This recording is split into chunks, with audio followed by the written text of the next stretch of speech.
10:30 AM ay bumaba na kami ng Tanay Bayan para kumain dito sa Jollibee, pero I forgot to take a video kaya pasensya na po, wala po kaming video. 11 AM na nga ito mga moms, pero kung napapansin nyo ay hindi ganun kainit ang panahon. As in literal talaga na walang sunlight nitong araw na to. So ngayon, ginrab na namin yung opportunity na makadaan kami dito sa Windmill Pililya. So simula nung Jollibee Tanay, nako 30 minutes lang ang biyahe papunta dito mga moms. Grabe talaga moms, sobrang tuwa ko talaga ng mga oras na to dahil kumakabog-kabog yung dibdib ko sa sobrang saya at tuwa. Ito yung part na to ay part pa ito ng Laguna Lake. At kapag umakyat pa tayo sa taas, sa mismong windmill mga moms, makikita po natin yan ng buong buo. Pero pasensya na po, wala po akong video dahil nung mga oras na yun ay nag-live pala ako sa Facebook. Akala ko mga moms naka-video ako kaya I forgot na mag-video ulit. So itong fan na nabili ko mga moms ay nabili ko sa halagang 35 pesos only. Isang piraso lang kasi yung binili ko dahil panganay lang na anak ko yung binilan ko. Yan nag-aagaw na nga itong bunso kong anak kaya binilhan ko na rin siya ng isang piraso. So maliban dito may mga kahoy din na mga souvenirs kayong mabibili dito sa halagang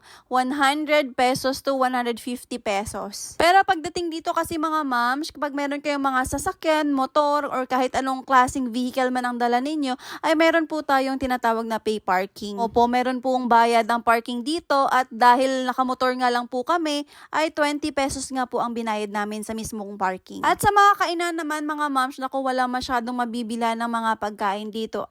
Pero as I remember, meron po akong nakitang isang siomai house dito at kung nagutom kayo ay pwede na rin po yung pampalipas gutom. Make sure lang siguro na bago kayo umakyat dito ay nananghalian na kayo, pero on the way, bago kayo makarating dito, may mga resto po sa baba na pwede nyong kainan anytime. At kung tatanungin nyo naman mga moms kung paano po pumunta dito, nako, mahirap po mag-commute papunta dito. Ang kailangan po talaga meron kayong service or private vehicle na dadalhin. Lalong-lalo na po kung first time nyo at hindi nyo masyadong kabisado yung lugar na ito. Pero kahit ganun pa man, sobrang taas ng lugar na to, meron pong internet dito mga moms. Yun po ang pinakamagandang balita. Pero kung yung way nyo mga moms ay papuntang Laguna o di kaya Quezon Province, nako pwede nyong daanan nito. Nung pandemic kasi mga moms, nagsara po ito saglit. Pero as of now ay naka-public open na po siya ulit. Kaya welcome po kayo dito anytime kung kailan nyo gusto pumunta. Kung nagpa-plan naman kayo na pumunta dito or gusto nyo naman akong yayain, pwede naman po, basta libre lang po yung last joke.